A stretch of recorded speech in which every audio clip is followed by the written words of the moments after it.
வணக்கம்.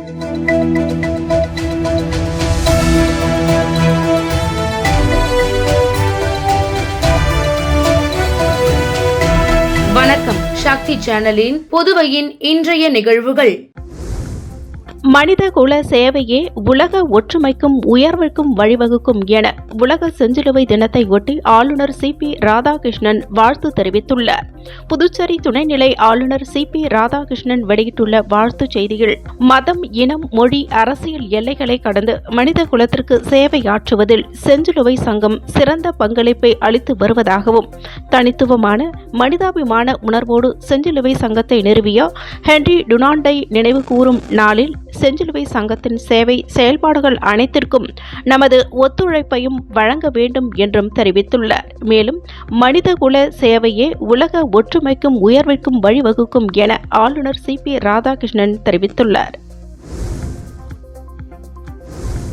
இரண்டாம் உலக போர் நினைவு நாளையொட்டி கடற்கரை சாலையில் உள்ள போர் வீரர் நினைவு தூணில் மாவட்ட ஆட்சியர் குலோத்துங்கன், பிரான்ஸ் நாட்டு துணை தூதர் ஆகியோர் மலர் வளையம் வைத்து அஞ்சலி செலுத்தினர். இரண்டாம் உலக போர் நினைவு நாள் மே 8ஆம் தேதி கடைபிடிக்கப்பட்டு வருகிறது. அதன் அடிப்படையில் புதுச்சேரி கடற்கரை சாலையில் உள்ள போர் வீரர்கள் நினைவு தூணில் புதுவை அரசு சார்பில் ஆட்சியர் குலோத்துங்கன் தலைமையில் மலர் வளையம் வைத்து மரியாதை செலுத்தப்பட்டது. இந்நிகழ்ச்சியில் பிரான்ஸ் அரசு சார்பில் புதுவைக்கான பிரான்ஸ் நாட்டு துணை தூதர் ஜான் பிலிப் உத்தர் உள்ளிட்டோரும் மலர் வளையம் வைத்து மரியாதை செலுத்தினர்.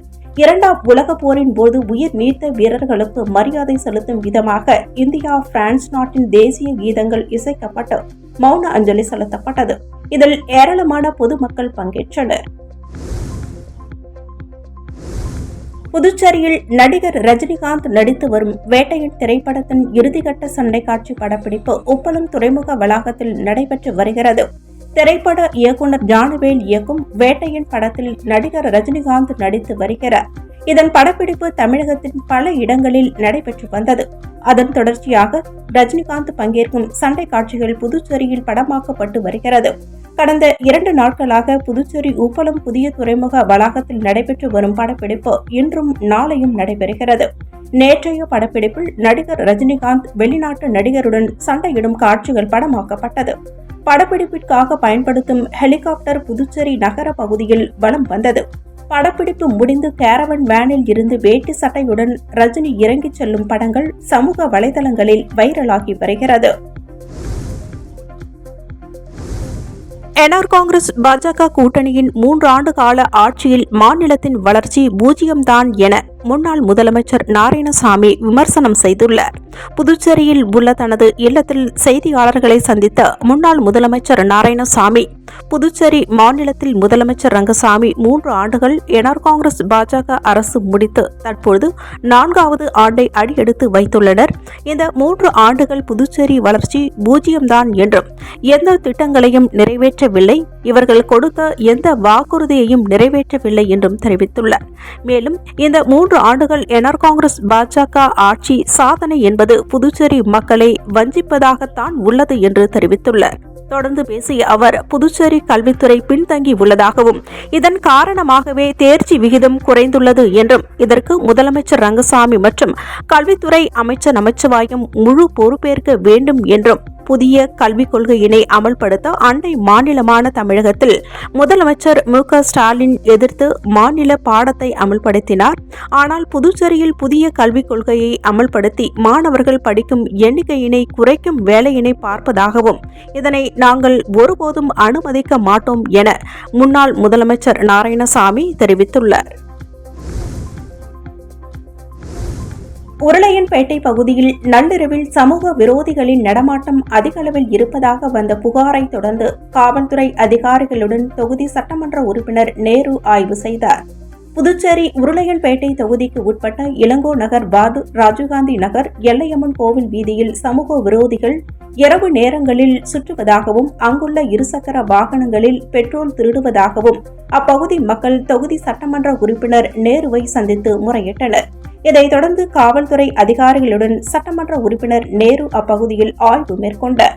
அப்பொழுது குற்ற சம்பவங்களில் ஈடுபட்ட சமூக விரோதிகளை உடனே கைது செய்யவும், இதுபோன்ற தவறுகள் மீண்டும் நடைபெறாமல் இருப்பதற்கு இரவு நேரங்களில் காவலர்கள் ரோந்து பணியில் ஈடுபடவும், இப்பிரச்சினைக்கு நிரந்தர தீர்வு கண்டு நடவடிக்கை எடுக்குமாறு காவல்துறை அதிகாரிகளை சட்டமன்ற உறுப்பினர் நேரு கேட்டுக்கொண்டார்.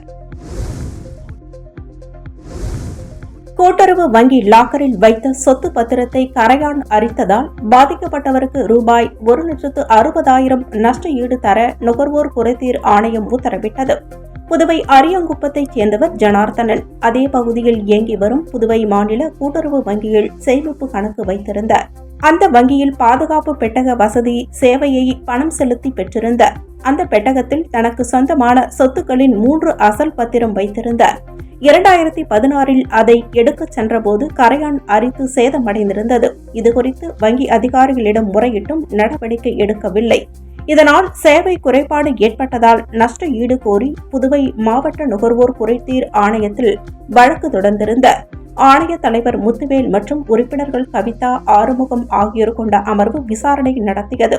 விசாரணையில் பாதுகாப்பு குறைபாடு உறுதி செய்யப்பட்டது. இதனையடுத்து ஜனார்த்தனனுக்கு சேவை குறைபாடு 1,00,000 நஷ்ட ஈடு, மன உளைச்சலுக்கு ரூபாய் 50,000, வழக்கு செலவிற்கு ரூபாய் 10,000 என மொத்தம் 1,60,000 வழங்க வேண்டும் என நுகர்வோர் குறைதீர்வு ஆணையம் தீர்ப்பளித்தது.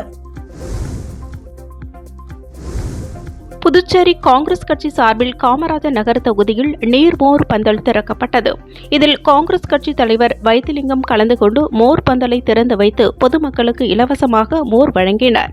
புதுச்சேரி காமராஜர் நகர் தொகுதியில் காங்கிரஸ் கட்சியின் சிறப்பு அழைப்பாளர் வினோத் ஏற்பாட்டின் பேரில் காங்கிரஸ் கட்சி சார்பில் இலவச நீர்மோர் பந்தல் ரெயின்போ நகர் சந்திப்பில் இன்று திறக்கப்பட்டது.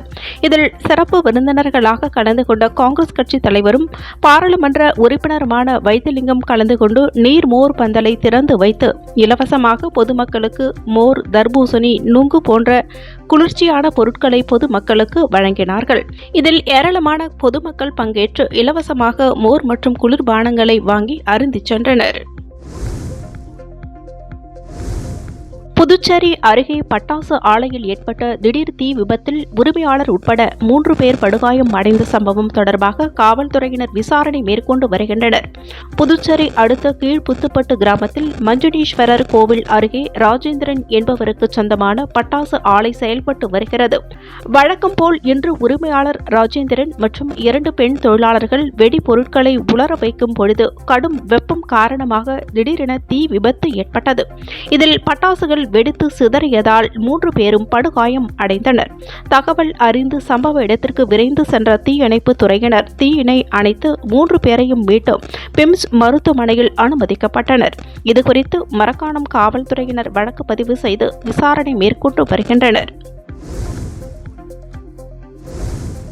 செஞ்சி அருகே இடி தாக்கி 3 எருமை மாடுகள் சம்பவ இடத்திலேயே உயிரிழந்த சம்பவம் சோகத்தை ஏற்படுத்தியுள்ளது. விழுப்புரம் மாவட்டம் செஞ்சி சுற்றுவட்டார பகுதிகளில் இன்று அதிகாலை முதல் தொடர்ந்து இடி மின்னலுடன் கனமழை பெய்தது. இந்நிலையில் செஞ்சி அடுத்த அங்கராய நல்லூர் பகுதியைச் சேர்ந்த ஆறுமுகம் என்பவருக்கு சொந்தமான 3 எருமை மாடுகள் மீது இடி தாக்கி சம்பவ இடத்திலேயே 3 எருமை மாடுகளும் உயிரிழந்தன. உயிரிழந்த 3 எருமை மாடுகளையும் ஜேசிபி வாகனம் மூலம் பள்ளம் எடுத்து கால்நடை மருத்துவர் விஜயன், கிராம நிர்வாக அலுவலர் ராஜாராம் ஆகியோர் முன்னிலையில் 3 எருமை மாடுகளும் அடக்கம் செய்யப்பட்டன. புதுச்சேரியில் தேசிய கல்விக் கொள்கை அறிமுகப்படுத்தியது தொடர்பாக அரசு பதிலளிக்க 2 வாரம் அவகாசம் அளித்து சென்னை உயர்நீதிமன்றம் உத்தரவிட்டுள்ளது. மத்திய அரசு நாடு முழுவதும் புதிய கல்விக் கொள்கையினை அமல்படுத்த முனைப்பு காட்டி வருகிறது. தமிழகம் உள்ளிட்ட சில மாநிலங்களில் அதற்கு எதிர்ப்பு தெரிவித்து வருகின்றனர். ஆனால் மத்திய அரசின் நேரடி கட்டுப்பாட்டில் உள்ள யூனியன் பிரதேசமான புதுச்சேரியில் நடப்பு கல்வியாண்டு முதல் பள்ளி மற்றும் பல்கலைக்கழகங்களில் புதிய பாடத்திட்டத்தின்படி பாடங்கள் நடத்தப்பட்டு தேர்வும் அறிவிக்கப்பட்டது. இந்நிலையில் புதுவை மாநிலத்தில் தேசிய கல்விக் கொள்கையினை அவசர கதியில் பல்கலைக்கழகமும் மற்றும் கல்வித்துறையும் இணைந்து மாணவர்கள் மத்தியில் திணிக்கின்றார்கள் என்றும் இதற்கு தடை விதிக்க வேண்டும் என மாணவர் கூட்டமைப்பு நிறுவனர் சுவாமிநாதன் சென்னை உயர்நீதிமன்றத்தில் மனு தாக்கல் செய்தார். இந்த மனு மீதான விசாரணை நீதிபதிகள் ஜெகதீஷ் சந்திரா, கலைமதி ஆகியோர் முன்னிலையில் நேற்று விசாரணைக்கு வந்தது. மனுவை விசாரித்த நீதிபதிகள் இந்த விவகாரம் தொடர்பாக புதுச்சேரி அரசின் கல்வித்துறையும் பல்கலைக்கழகமும் 2 வாரங்களுக்குள் பதில் அளிக்க அவகாசம் வழங்கி உத்தரவிட்டனர். மருத்துவ ஆராய்ச்சி படிப்பிற்காக தனது உடலை தனியார் மருத்துவக் கல்லூரிக்கு தானம் செய்த நபரின் செயல் காரைக்காலில் நெகிழ்ச்சியினை ஏற்படுத்தியுள்ளது. காரைக்கால் மாவட்டம் நெடுங்காடு பகுதிக்கு உட்பட்ட குறும்பகரத்தில் வசித்து வந்தவர் குஞ்சிதபாதம் கடந்த 2015ஆம் ஆண்டு காரைக்காலில் உள்ள தனியார் மருத்துவக் கல்லூரி மருத்துவமனையில் ஒப்பந்தம் ஒன்றை செய்து கொண்டார். அதன்படி தான் இறந்துவிட்டால் தனது உடலை இங்கு மருத்துவம் பயிலும் மாணவர்களுக்கு பயன்பெறும் வகையில் மருத்துவ ஆய்வு படிப்பிற்காக ஒப்படைக்க விருப்பம் தெரிவிப்பதாகவும் அந்த ஒப்பந்தத்தில் தெரிவிக்கப்பட்டிருந்தது. இந்நிலையில் நேற்று குஞ்சிதபாதம் இறந்த நிலையில் இன்று மாலை அவரது உடலிற்கு குடும்ப வழக்கத்தின்படி பல்வேறு சடங்குகள் செய்யப்பட்டதை தொடர்ந்து குஞ்சிதபாதத்தின் உடல் ஒப்பந்தத்தின்படி தனியார் மருத்துவக் கல்லூரி மருத்துவமனைக்கு தானமாக வழங்கப்பட்டது. குஞ்சிதபாதத்தின் இந்த செயல் அனைவரையும் ஆச்சரியத்தில் ஆழ்த்தியுள்ளதோடு விழிப்புணர்வையும் ஏற்படுத்தியுள்ளது குறிப்பிடத்தக்கது. காரைக்கால் மாவட்டத்தில் இருந்து ஹஜ் பயணம் செல்லும் பயணிகளுக்கான தடுப்பூசி முகாம் நடைபெற்றது. காரைக்கால் மாவட்டத்தில் புனித ஹஜ் பயணம் செல்லும் இஸ்லாமியர்களுக்கு நலவழித்துறை சார்பில் தடுப்பூசி மற்றும் சொட்டு மருந்து போடுவதற்கான முகாம் இன்று நடைபெற்றது. நோய் தடுப்பு திட்ட அதிகாரி டாக்டர் தேனாம்பிகை மேற்பார்வையில் இம்முகாம் நலவழித்துறை கூட்ட அரங்கத்தில் நடைபெற்றது. இதில் காரைக்கால் மாவட்டத்தைச் சேர்ந்த 28 ஹஜ் பயணிகளுக்கும் தடுப்பூசியும் சொட்டு மருந்தும் போடப்பட்டது. இம்முகாமில் புதுச்சேரி ஹஜ் கமிட்டி தலைவர் இஸ்மாயில், நலவழித்துறையின் நோய் தடுப்பு தொழில்நுட்ப உதவியாளர் சேகர், சுகாதார ஆய்வாளர் சிவ வடிவேல், கிராமப்புற செவிலியர் மும்தாஜ் பேகம் மற்றும் ஹஜ் கமிட்டியின் அலுவலர்கள் ஆகியோர் கலந்து கொண்டனர். மயிலம் சுப்பிரமணிய சுவாமி திருக்கோவிலில் சித்திரை மாத கிருத்திகையினை முன்னிட்டு உற்சவர் வெள்ளித்தேரில் பக்தர்களுக்கு காட்சியளித்தார். விழுப்புரம் மாவட்டம் திண்டிவனம் அடுத்த மயிலம் சுப்பிரமணிய சுவாமி திருக்கோவிலில் சித்திரை மாத கிருத்திகையினை முன்னிட்டு அதிகாலை 4 மணிக்கு கோவில் நடை திறக்கப்பட்டது. தொடர்ந்து மூலவருக்கு பால், சந்தனம், பஞ்சாமிர்தம், தேன், திருநீர் உள்ளிட்ட பல்வேறு வகையான திரவியங்களால் அபிஷேகங்கள் செய்யப்பட்டது. இதேபோல் உற்சவர் வள்ளி தெய்வ யானை சமேத சுப்பிரமணிய சுவாமிக்கு மஞ்சள், பஞ்சாமிர்தம், தேன், பால், பழங்கள், சந்தனம், விபூதி உள்ளிட்ட பல்வேறு வகையான அபிஷேகங்கள் செய்யப்பட்டது. இதைத் தொடர்ந்து வள்ளி தெய்வ யானை சமேத சுப்பிரமணிய சுவாமி வெள்ளித்தேரில் மலைவலம் வரும் காட்சி நடைபெற்றது. வெள்ளித்தேரில் திரளான பக்தர்கள் கலந்து கொண்டு அரோகரா, கந்தனுக்கு அரோகரா, மயிலம் முருகனுக்கு அரோகரா என கோஷங்களை எழுப்பியபடி தேரை வடம் பிடித்து எடுத்து சுவாமி தரிசனம் செய்தனர். தமிழகத்தில் இன்று முதல் மே 15ஆம் தேதி வரை லேசானது முதல் மிதமான மற்றும் பரவலான மழை பெய்ய வாய்ப்புள்ளது என சென்னை வானிலை ஆய்வு மையம் தெரிவித்துள்ளது. இது தொடர்பாக சென்னை வானிலை ஆய்வு மையம் கடந்த 24 மணி நேரத்திற்கான வானிலை தொகுப்பில் தமிழகத்தில் ஓரிரு இடங்களில் மழை பெய்துள்ளது என்றும் புதுவை மற்றும் காரைக்கால் பகுதிகளில் மிக லேசான மழை பதிவாகி உள்ளதாகவும் தெரிவித்துள்ளது. மேலும் அதிகபட்ச வெப்பநிலை தமிழக உள் மாவட்டங்களில் சமவெளி பகுதிகளில் அநேக இடங்களில் பொதுவாக இயல்பை விட அதிகமாகவும் ஓரிரு இடங்களில் இயல்பை விட மிக அதிகமாகவும் இருந்ததாகவும் கடலோர பகுதிகளில் புதுவை மற்றும் காரைக்கால் பகுதிகளிலும் அதிகபட்ச வெப்பநிலை பொதுவாக இயல்பை ஒட்டி இருந்ததாகவும் குறிப்பிடப்பட்டுள்ளது. தெற்கு காசாவில் உள்ள ரக்ஃபா நகரை கைப்பற்றும் முனைப்பில் இஸ்ரேல் தாக்குதல் நடத்துமேயானால் இனி அந்நாட்டிற்கு ஆயுதங்கள் வழங்கப்பட மாட்டாது என அமெரிக்க அதிபர் ஜோ பைடன் திட்டவட்டமாக தெரிவித்துள்ளார். கடந்த ஆண்டு அக்டோபர் 7ஆம் தேதி இஸ்ரேல் மீது ஹமாஸ் படையினர் தாக்குதல் நடத்தினர். இந்த திடீர் தாக்குதலில் 1500க்கும் மேற்பட்ட இஸ்ரேலியர்கள் கொல்லப்பட்டனர். சில வெளிநாட்டினர் உட்பட பலர் கடத்திச் செல்லப்பட்டனர். அதன் பின்னர் இஸ்ரேல் காசா மீது கடுமையான தாக்குதலை தொடுத்தது. வான்வழி தாக்குதலாக ஆரம்பித்து தரைவழி தாக்குதலிலும் இறங்கியது. காசாவில் இதுவரை 30,000க்கும் மேற்பட்டோர் உயிரிழந்துள்ளனர். இவர்களில் பெரும்பாலானோர் பெண்கள், குழந்தைகள். காசாவில் கடுமையான மனிதாபிமான நெருக்கடி ஏற்பட்டுள்ளதாகவும் காசாவில் உடனடி போர் நிறுத்தத்தை ஐநா உட்பட சர்வதேச அமைப்புகள் வலியுறுத்தி வருகின்றன. இதற்கிடையில் இஸ்ரேல் உடனான தற்காலிக போர் நிறுத்தத்திற்கு ஹமாஸ் அண்மையில் ஒப்புதல் அளித்துள்ளது. எகிப்து மற்றும் கத்தார் நாடுகளில் சமரச பேச்சுவார்த்தையினை தொடர்ந்து ஹமாஸ் போர் நிறுத்தத்திற்கு ஒப்புதல் அளித்தது. நடப்பு IPL சீசனில் இருந்து முதல் சுற்றோடு வெளியேறிய முதல் அணியாகி உள்ளது 5 முறை பட்டம் வென்ற மும்பை இந்தியன்ஸ். இந்த சூழ்நிலையில் நடப்பு சீசனில் அடுத்து எஞ்சியுள்ள மற்ற 9 அணிகள் அடுத்த சுற்றிற்கு முன்னேறும் வாய்ப்பு குறித்து பார்ப்போம். முதல் சுற்றான லீக் சுற்றை பொறுத்தவரையில் இன்னும் 13 போட்டிகள் எஞ்சியுள்ளன. இந்த சூழ்நிலையில் IPL அணிகளுக்கு இடையிலான பிளே ஆஃப் வாய்ப்பிற்கு யார் முந்துவது என்ற ரேஸ் தீவிரமடைந்துள்ளது. இதில் கொல்கத்தா நைட் ரைடர்ஸ் மற்றும் ராஜஸ்தான் ராயல்ஸ் அணிகளுக்கான வாய்ப்பு வலுவாக உள்ளது. மேற்கொண்டு ஒரு போட்டியில் வெல்லும் பட்சத்தில் 2 அணிகளுக்கும் பிளே ஆஃப் வாய்ப்பை உறுதி செய்துவிடும். பிளே ஆஃப் சுற்றிற்கு மொத்தமாக 4 அணிகள் மட்டுமே முன்னேற முடியும். கொல்கத்தா மற்றும் ராஜஸ்தான் அணிகள் போக மீதம் இருப்பது 2 இடங்கள்தான்.